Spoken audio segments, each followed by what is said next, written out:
Welcome to the show. Hi, I'm Randy Jeffers, and we are live from the entertainment capital of the world, Las Vegas, Nevada.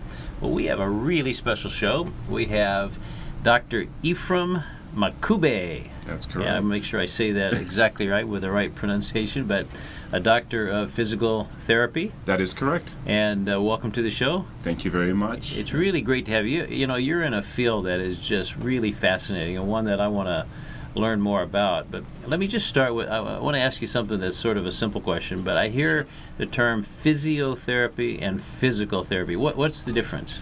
So traditionally, physiotherapist is the term that's been used throughout the entire world, except for the United States. We had to be different. Yeah. It's physical therapy if you're in the United States. It's physiotherapy if you're anywhere else in the world. Okay. But it's exactly the same trade. It's the same profession. We all are trained pretty much more or less the same way. Okay. And so you're a doctor of physical therapy. That is correct. Okay.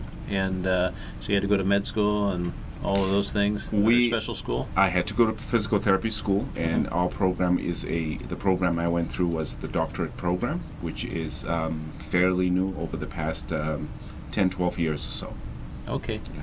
Now, I detect just a little bit of an accent, so why don't we just sort of move into that direction? Yeah. Tell us a little bit about yourself and where were you born? So I was born in Zimbabwe, and Uh-huh. I moved to the States when I was, I want to say 22, 23 years old.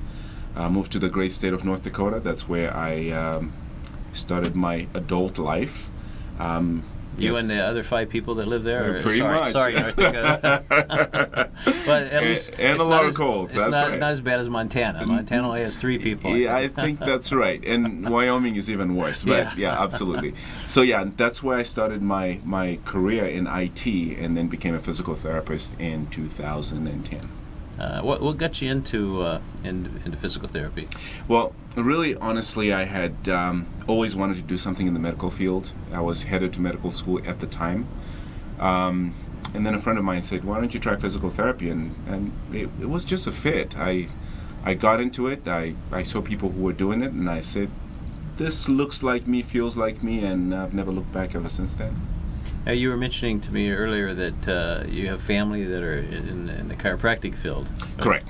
So I have most of my family are chiropractors, and I am the only one who's a physical therapist, so it makes for interesting times at the dinner table at Thanksgiving, that's for sure. I'll bet. Now, in the physical therapy field, does it differ from state to state? The different laws and different things There you can do? sure are some minor differences, sometimes major differences. And it's mostly to do with how much we can do with a patient. There's certain fields that we cross paths with. Sometimes it's medical doctors, sometimes it's chiropractors. And in some states we are restricted. In some states we have a little more latitude to do more things. And fortunately we live in a state where we have the most amount of latitude, which is Nevada. Oh, wow. We can do most things that we have ever wished to do in this state, which is great.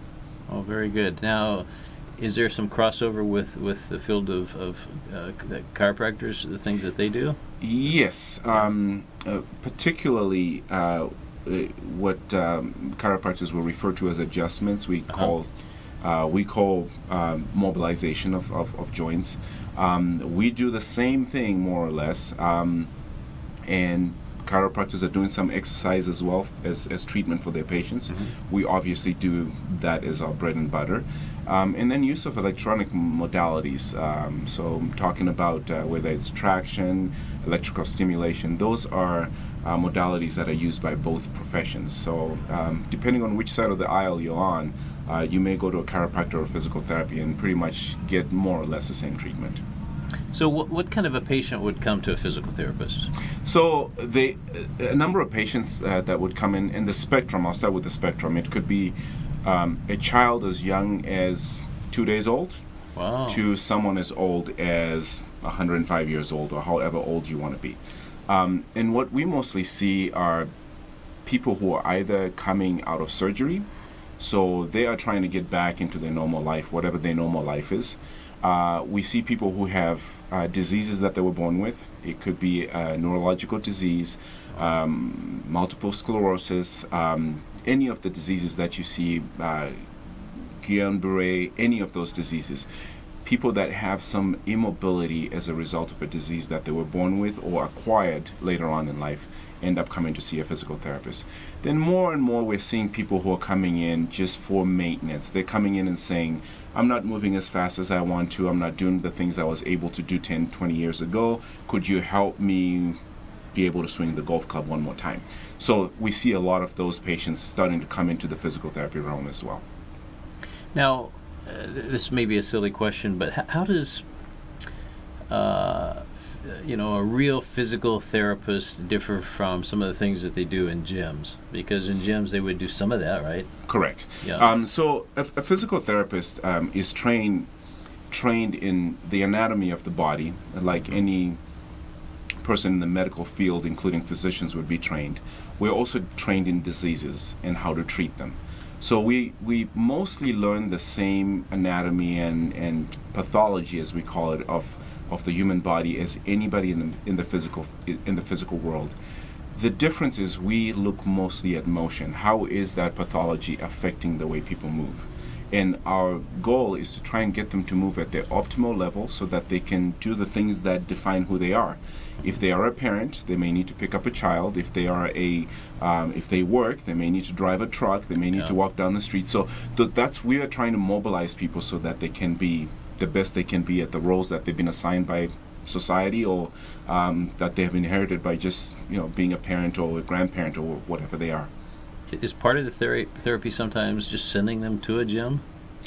Sometimes it is. I have had some patients who, at the end of our treatment session and at the end of our education session, my recommendation is whatever it is you've learned here, you now need to go back to your gym and you need to do exactly the same exercises over a period of time. So yes, absolutely. Okay, and I assume weight loss would be a big factor as well. And weight loss has become more, especially in my practice, the root cause of most of the diseases that people come in with. Wow. Absolutely. So when people gain weight as a result of unhealthy eating habits or just sedentary lifestyle, it puts a lot of stress on the body itself. Not just on the joints, but also systemically. People develop diseases like diabetes, for example, and that's become a big problem. Yeah. So when we can control diabetes, or when we can control weight, we inevitably go and control diabetes, and we kind of give people their lives back, and they're able to move a little bit better than they were able to before. Oh, that's great. Well, let's go back to Zimbabwe. I want to hear more about that. And so you lived your first 20-some years there? Absolutely. What's it like there? So Zimbabwe is a very interesting country. It was colonized by the British back in the way back in the 1800s. Gained its independence in 1980, and ever since then has been a country that really has embraced the English, who lived there side by side with the native Shona and Ndebele people. And that has been Zimbabwe for the longest time. And some of the famous Zimbabweans that people sometimes don't think about are Nick Price was a famous golfer. He golfed for a very long time. There have been many famous Zimbabweans who've come, especially in the sporting ranks, and very well-known country for the Victoria Falls, which we still call the seventh wonder of the world, and that's right in Zimbabwe. A lot of wildlife, but the most wonderful people, just resilient people, people who really embrace life and really enjoy it to the fullest. So it's a great country. It really is. Are there still tribal people there living, similar to how they did centuries ago? So you will find in most of Africa, including Zimbabwe, that the tribal system loosely exists, but it's not the status quo on how we manage the day-to-day happenings of the country. It's still a country like the United States would be. There's still judges and people who kind of manage the day-to-day going of the judicial system. But at a very small level, at a communal level or rural level, you're going to find tribes that may choose to resolve issues or go at issues in their own tribal way, as long as it doesn't break any of the laws of the land. So we still have a tribal system, but it's very loose. It's getting less and less important as it was, let's say, 25 or 30 years ago. But there's still people that live in huts and absolutely. in the jungle. Absolutely. They still hunt and. And I Yeah. think that's the beauty of Zimbabwe, is that within minutes of travel, you can be in a city as modern as any city in the United States, and within minutes you are amongst people living pretty much the same way they lived 500 years ago, in huts. In fact, my grandmother lived in a hut, and I Wow. would spend most of my school holidays with my grandmother living in a hut. So that is very, very, very common, which makes the experience a little rich, actually. Yeah. Yeah, absolutely. I can't wait to go visit. But Oh, yes, absolutely, and you should come. absolutely. Well, I'm now. Where is Zimbabwe from? Let's say Ethiopia and Kenya, maybe. Kenya. A Okay. lot of people know about Kenya, for instance. So Zimbabwe is just north of South Africa. That's the big, big one. landmark that we can relate it to. Yeah. In the far southern tip of Africa is where Zimbabwe is situated. Oh, okay. Landlocked. We don't have any access to the ocean because South Africa is to the south, and we have Mozambique and Angola, Namibia, and all those other So it's countries in the around middle. us. It's in the middle. Yes, Oh, we are okay. landlocked. Oh, very interesting.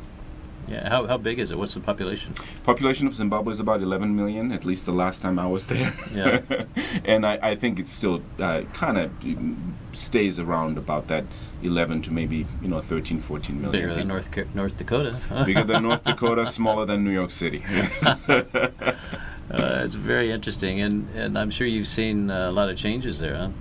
Absolutely. The last 20 years have been very. We've seen a lot of changes. We've seen a president who's ran the country for 37 years gracefully give power to somebody else, and now we have a new government with a new president. That's a first for us. I've always Yeah. known the one president all my life, so That's a long time to rule. That's Yeah. a very long time, 37 years. So They need some term limitations. I would say so. I would absolutely say so. So what brought you to the U.S.? How'd that come about? So I came to the U.S. for school. I mean, after high school, I really wanted to come to the United States to further my education, and this seemed to be the right place for me to be, just for the education that I was looking for. I was a computer major at the time, so that was my reason for coming down here, is to get some education. Did you have family here? No, I did not. I was Wow. a Lone Ranger. I came here by myself, and $1,000 in my pocket, and we try to stretch it as far as we can. It's taken me almost 20 years. That $1,000 is great. And you came to, but you went directly to North Dakota? Is that? No, I did not. I actually I lived in Oklahoma for 3 months, Wow. and then I moved to Dallas, Texas for a month, and both places were way too hot for me. Yeah. And I moved to North Dakota, which most people thought would have been too cold for me, but I preferred that. So Oklahoma and Dallas was too hot, so you decided to move out in the middle of the desert Absolutely. to Las Vegas. There we go. And here I am, back where I started. Absolutely. Well, at least you stay indoors here all the time, right? So As doesn't long really- as AC is working, we are okay. it doesn't really matter where you are, I guess, if you're indoors. That's right. Exactly. Well, wow, what an interesting life you've had. Now, I understand you have a brand new venture. You had a clinic at the famous Lake Las Vegas. That is correct. What a beautiful little resort town that is. It is Yeah. beautiful, but I have since moved on to a new location out Uh-huh. here in Las Vegas, a little closer to my family, a little closer to my kids. And the practice that we're building this time around is more of what we had in Lake Las Vegas, but with a little bit more integrated practice with other clinicians. I'm talking physicians and massage therapists, and we're trying to basically unify physical therapy with all the other professions that surround most of the patients that I work with. Now, I understand you're going to be part also of a stem cell clinic and laboratory. That is That'll correct. be very interesting. We're very interested in that, and that's an area of medicine that I've always been fascinated with, the advancement in stem cell research, and how after the modalities have been applied by physicians, how physical therapy can get those patients back to their normal life, or what they Yeah. perceive as a normal life. So, You know, speaking of that, if you could just pick one miracle that that one of your patients has experienced by treatment, what would be the best story that you could come up with? So I was very young in my practice. I want to say I'd only been practicing for about maybe a year or so. I ran into a gentleman in Washington State who I had been treating for no longer than 2 months. He's paralyzed from waist down, and Wow. he had been told that he will never walk again, which made sense because he had a virus in his spine and that had left him paralyzed. And I saw him one day and I said, "Hey, I noticed that you're moving your leg. Is that intentional or is that just a reflex?" Because sometimes we see that with people who are paralyzed. They have a reflex and it looks like they're doing something and they're Yeah. not controlling it. And he says, "Oh, I feel like I can control it." I said, "I would like to see if I can get you maybe standing for starters." I spent a lot of time, I want to say probably a good 3 weeks or so, working with this gentleman just to try to get him to stand. And I'll never forget the day his family came in. He had several grandkids and a wealthy farmer in Washington State, in central Washington. His kids and grandkids and daughter-in-laws were all there, and they got to see their dad stand up for the first time. My goodness. And we thought that was the miracle of it. And Yeah. however, 2 months later, that same gentleman was walking with a walker over 600 feet. And the challenging thing was to try and get him back into his Cadillac truck to see if he can drive. And I was his first passenger. That was the miracle that has kept me Wow. in this profession to this date. I always reflect on that because where other people had said this would never happen, sheer motivation, not only on my part but also on my patient's part, really got us to a point where this man was able to walk again. My goodness, what kind of treatment could pull that off? Because that just sounds, that's just amazing. It truly was mostly physical therapy and sheer motivation. I had to be a coach, and we had some bad days where we didn't feel like we were making any grounds. And there were days we just kind of kept on pushing and pushing and pushing. And seeing family and friends and people just encourage us got us to really accomplish something that we never thought would happen. So you must have worked long hours with him. I would dedicate myself to about an hour and a half every other day Wow. for about a good 3 or 4 months or so. My goodness, I can't imagine that being the norm for the physical therapist. So kudos to you. That's amazing. I would say I was truly blessed to have been a part of that experience. I've carried it with me for. It's the one thing that reminds me why I do what I do. Yeah. It's got to be really rewarding when you see things like. Cause you must see it all the time. I see it every single time I am, especially when I work in places like hospitals. Yeah. The look on people's faces when they stand up for the first time, or when they stand up after a long period of being in bed and having been told that you might not be able to stand up. The look is priceless. It's people's lives coming back and hope being restored in them, and then. Yeah. You see them in the grocery store a few months later, and they just want to hug you, and you. We take it for granted as clinicians, but it really makes a big difference in people's lives. It makes everything. It's just totally different. Yeah. Those are miracles. Those are real miracles. It's Absolutely. They're sort of God's hands, go at work. It's amazing. Absolutely. Wow, fabulous. So this new clinic that you're opening up, that's part of a bigger clinic. If people want to reach out to you, will there be a website? Or is all that under development? Or Yeah, so we are. We have a website that we're putting up right now. do you have an email address or wait? Absolutely. So my email address is Dr. Makuve. That's DrMakuve at Hutano. That's another word that I will explain to you someday. Okay. And that's spelled HUTANO.com. Or my website is drmakuve.com. That's drmakuve.com. Okay. And all your contact info's there. So All my contact information. So if somebody's listening to us right now and they go, man, I want to have a miracle happen in my life, and they can contact you and you'll tell them where to go. Absolutely. I would love to work with them, at least see what we can do to help them out. Now, does insurance cover, I would imagine cover some of the things you Yes, do, right? insurance. Most insurance companies will cover physical therapy. Okay. Certain number of visits, Yeah. and we can always negotiate with the insurance companies if they seem to be a reasonable progress going on. They may increase the visits, but in cases where they're unable to, we also can just work with the patients with them paying out of pocket as well. So.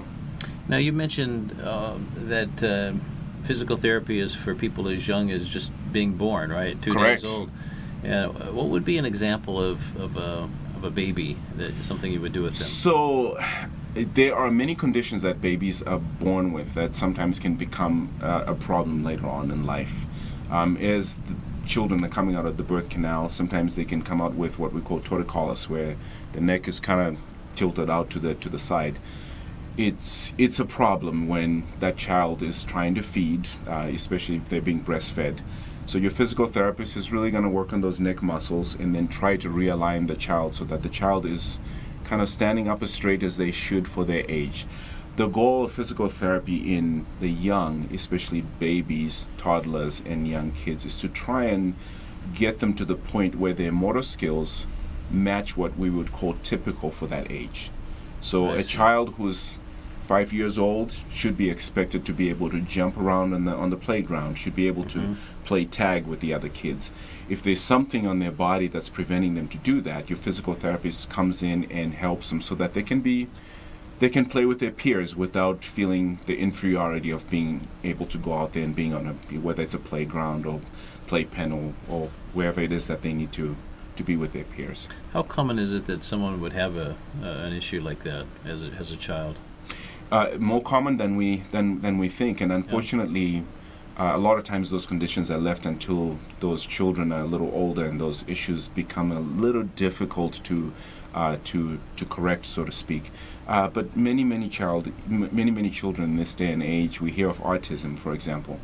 Physical therapy works with a lot of children that have autism. That's 1 in every 100 children that are born in this day and age have autism.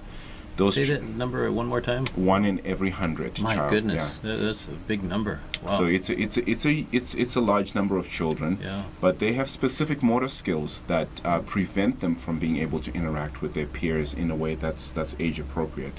So we come in and we try to get them to be, either sensitized or desensitized to certain things so that they can move in a fashion that allows them to keep up with their peers.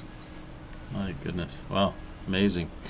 All right. Well, once again, now to get a hold of Dr. Ephraim Mukabe, one more time your email. My email address is Dr. Mukuve, and that's Dr. Makuve @Hutano, spelled HUTANO.com. Okay. Well, very good. Well, it's so exciting to know about this new venture. I love it when new things start up, and especially how can you even talk about something that's creating miracles? That's just amazing. But it's just I can't wait to see what's going to happen. What do you think is going to happen in the next year or 2 or 3? Well, we're hoping that this practice really does carry forward a new standard of how physical therapy care is provided, a one-on-one support system where the patient really feels connected with their physician, their physical therapist, or whatever clinician they have, where their goals are being heard and they actually can see results that they can come back to and say, this is where I was a couple years ago, this is who I am, but I also have a plan moving forward of how I'm going to maintain what I've just gained. And that's what we hope that in 2 or 3 years' time we'll be looking at a wall of some of our graduates from our physical therapy program, or our champions that will come out and tell other people how we have changed their lives, so to speak. Now, you've been a physical therapist for a couple decades, right?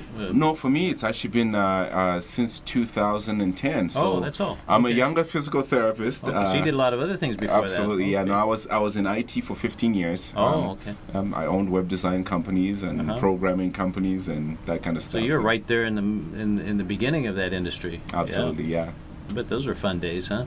Those were fun days. They really were. Yeah. Back in, were you involved before they had the back in the floppy disks and all Yes, that? absolutely. I still actually have some samples of some of those things. I have floppy disks and bus cables in my house just to Yeah. show my kids on where we all started. But yeah, this was 1995 is when I started. I remember my first Macintosh didn't have a hard drive. It had actually I remember my first computer had a cassette tape. Oh, Do you remember that? I remember those. Commodore, I think yeah, it was. that was the very, very old Commodore. That's correct. Yeah, I used a cassette tape. Man, we don't want to talk about that. Times have changed.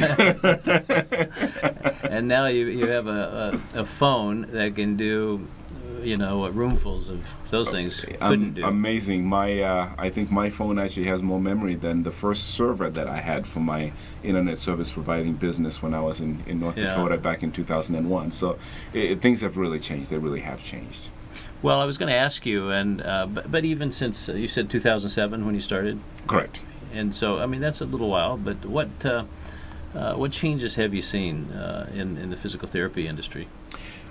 What we've seen mostly significantly is the scope of our practice. The scope. Yes, Okay. the scope. I mean, but by that I mean we have always been known as supporting physicians, and this was always the practice model back when our pioneers had to have a bachelor's degree to practice as physical therapists, and then we moved on to having to have a master's degree to practice. And as time has gone on, physical therapists have now become more autonomous, and as doctors of physical therapy, we have now transformed our practice to where it is now possible to come and see a physical therapist for what you think a physical therapist needs to see, and then the physical therapist decide whether they can treat it or they can refer to somebody else or they can refer and treat. So we can now refer to other physicians, or we can treat the patient or refer and treat. So that's a major change, and for us, because we still have many physical therapists who practice in the old way. Yeah. It's merging those two worlds, where in the doctor of physical therapy and those who have masters and bachelor's degree, we're trying to all get into the same way of thinking about how we treat our patients. That when a patient walks in, I can provide the solutions within my realm, but I can also send them over to somebody else who might be able to help them out in other ways that I cannot. So are the people that got trained when you only had to have a bachelor's degree, for instance, are they grandfathered in? No, they're not. So there are programs, transitional programs. There's a transitional doctor of physical therapy program that's offered in many states that they can go through and get their doctoral degree, so to speak. So everybody's up to speed then. Absolutely, yeah. Now, you're still working with probably a lot of medical doctors that are surgeons that maybe somebody has a surgery and then they refer them to you for Yes. afterwards. Yeah. So my biggest referral source is usually orthopedic surgeons. Yeah. So someone has gone through back surgery, knee surgery, hip surgery, any kind of surgery that is related to joints. They usually end up sending them to physical therapy for rehabilitation. Yeah. Yeah. And what's a typical time frame that somebody would be in physical therapy after something like that? So typically, if everything goes well, 6 to 8 weeks is about the amount of that's time not you very should long. expect. Yes. And that it's amazing how fast surgeries and things heal up now. Even open heart surgery is just you're up walking the next day. It's amazing. Yeah. No, I think many years ago we used to lay patients down for simple. You break your bone and we put you in a cast from from your hip all the way to your toes. Yeah. Now we just immobilize what needs to be immobilized, and then we encourage the patient to move everything else. And that's really where your physical therapist comes in, the understanding of the bones, the tendons, and the muscles, and understanding how much we can stress those structures without breaking them or compromising them, and how little is too little. So how much is too much, how little is too little is kind of what we do to make sure that patient gets back to a normal life. So you would do everything from maybe isolating certain areas of the body and using equipment, gym equipment maybe, or something that looks like gym equipment to strengthen that area? Correct. So let's take a knee joint, for example. There's a number of muscles that move that knee joint for it to be able to help you walk or squat or stand or whatever it is that you're going to be doing. When muscle has been cut into as a result of surgery, or when bone has been cut into because they want to put in an artificial joint, we have to look at all the factors that come into healing muscle, bone, and tendon. And then just progressively get the patient to the point where they can have full range of motion, full strength, and that could be using weight equipment, their own weights, their own weight, or it could be what looks like typical gym equipment as well. And then on the other end, I guess you'd be doing, is it called manipulation or? Correct. Yeah. So this is what has become a fairly vibrant practice in physical therapy, which is being able to manipulate certain parts of the body, especially in the spine. Knowing that back pain is so prevalent, and especially in a lot of people, we've found that the combination of manipulating plus exercise always tends to have the best results compared to just exercise alone or just manipulation alone. So that's kind of our forte. If we can manipulate, give them a little pain relief, then we get them into an exercise program that allows them to strengthen what's weak, allows them to put everything in symmetry that needs to be put in symmetry, so to speak. What do you think about, I have a machine, I think it's called an inverter. Yep. You get in, you click the boots on, and then you stretch out, and it turns you upside down. So are those good for you? You know, those do no harm. I think anything to decompress the spine, and that typically is what you're doing when you invert, is you're allowing the weight of your upper torso to pull against, especially your lumbar spine, which is where we get the most amount of back problems. Is low back pain is right above your buttocks. So any decompression you can get, the same thing that people will say when they get into a jacuzzi, they get a little more buoyancy in the water, the joints are a little distracted, and they feel really good. So they are good for you. They do no harm. It's something, as long as you don't pass out when you're laying upside down, you're okay. Your face does turn a little red. Mine This does is anyway. correct. Yeah. No, your blood pressure does change quite a bit when you're in that inverted position. So that's the only thing to look out for. Otherwise, they're perfectly safe. Well, most of us, it's just the fact that we spend a huge amount of our life in bed. That's true. How should a person sleep? Should they sleep with their head down, their head up? Do you have any thoughts about that? So the most recommended way to sleep is on the side. So sleeping on your side with your knees kind of tucked in just a little bit is the most recommended way to sleep. But I always come back to the practicality of things. We have many patients who cannot tolerate sleeping on the side or cannot tolerate sleeping on their back. I always say find a very comfortable position and try to change your position maybe once or twice during the night if you can. Well, I do change mine often, so that part's not a problem. Now, how about elevating the head? Is that a good idea? Elevating the head, again, it's more of a comfort thing than anything else. If you always systemically have your head elevated, you're putting your head into this position which we call flexion of the cervical spine. Having any prolonged position of the body is going to cause what we call contracture.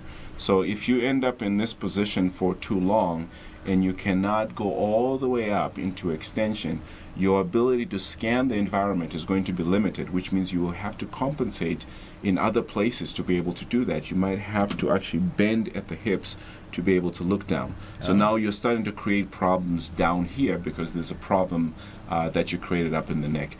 And neutral position is always the best. So getting your head in a position where the neck is supported and you are in more or less a neutral position is always the best way to do it.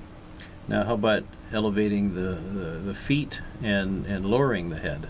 So again, that comes back Same to the same principle that we talked about on your teeter-totter, the inversion table. Yeah. So when you elevate your feet or lower your head, your blood pressure is going to get a little low, and when you get up, you may have what we call orthostatic hypotension. That's when you get up and you get a little woozy. You kind of have to sit there for a little bit of time until you can really see clearly. That's the only danger that you have. Otherwise, it really doesn't matter. If you feel comfortable doing that, a lot of times I recommend people who have swelling in the legs to elevate their legs so that the fluid can come down when they're laying down. Yeah. Okay. Well, very interesting. Well, let's talk a little bit about you personally. Sure.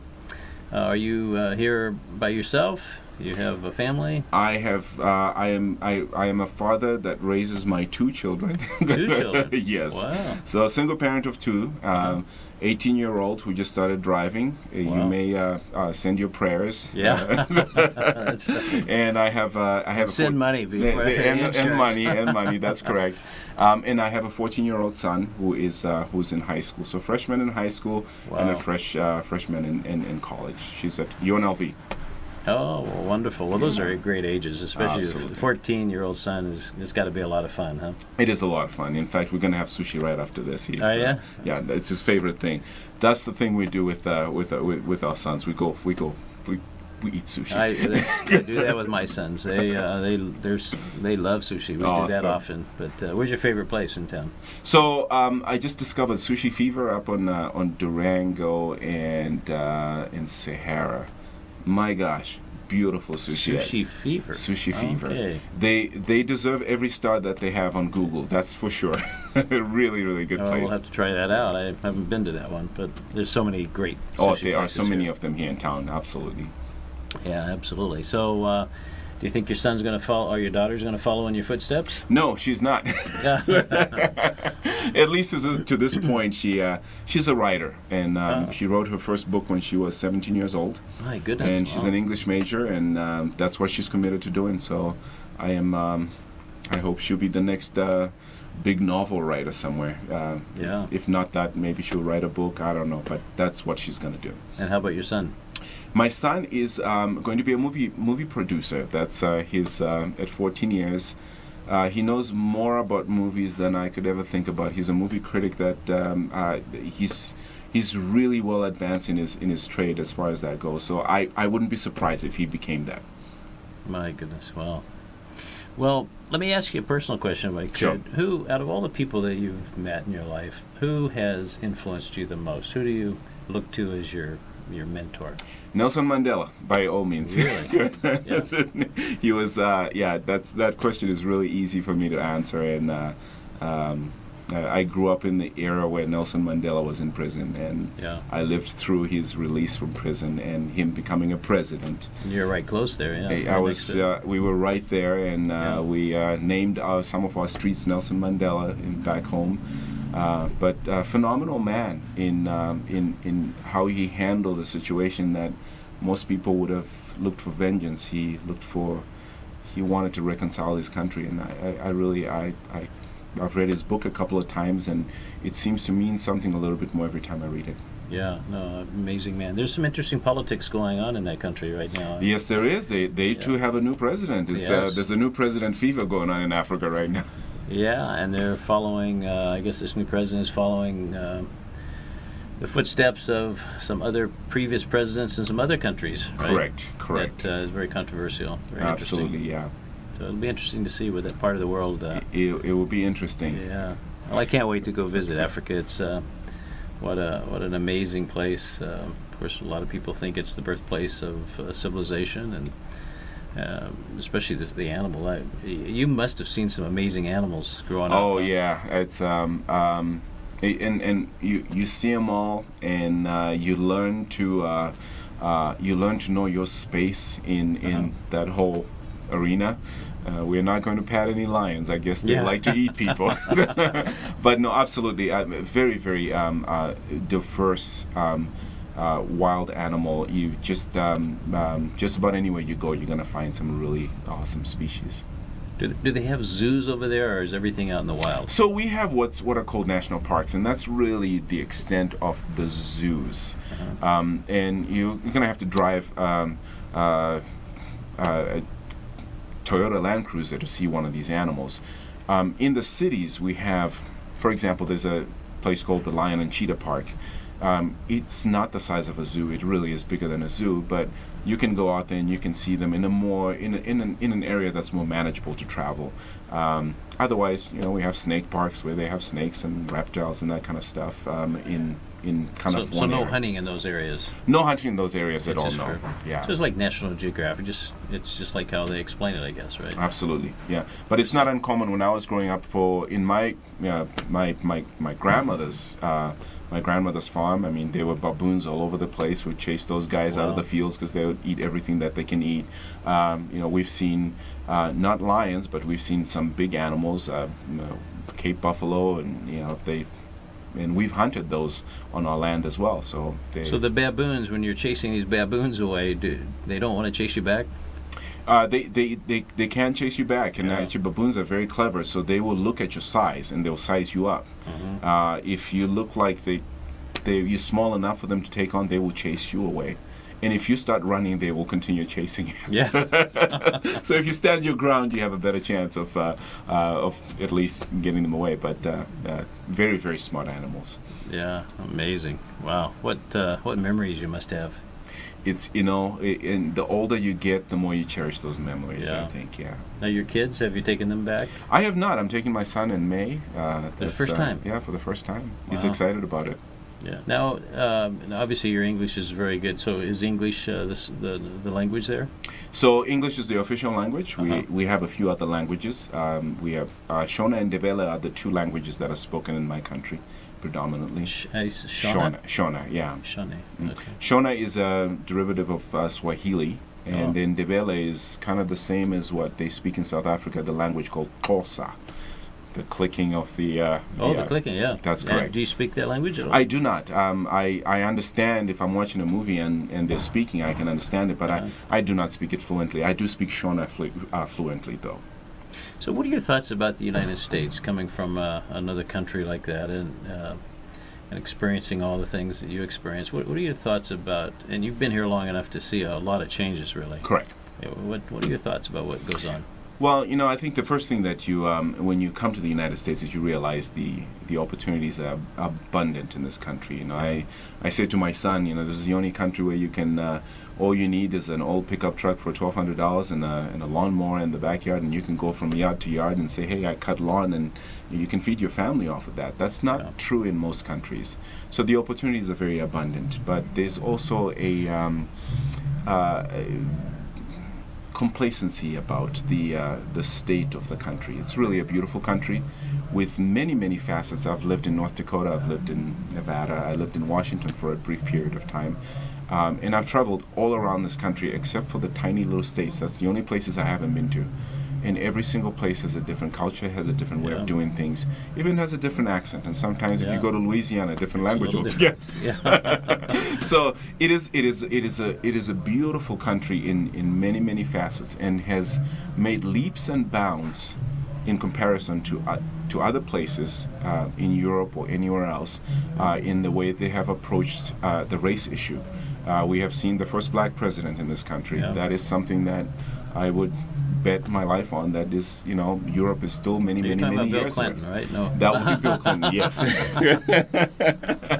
think So, it yeah. takes pride in that. But it really has. It's a very unique country that has its own problems, but I think we seem to work things out as Americans, and we seem to work things out in a way that makes sense. Mm-hmm.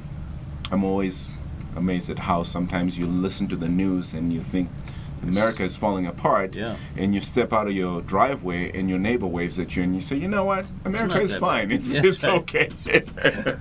It's just those crazy news It's all people. right. Yeah.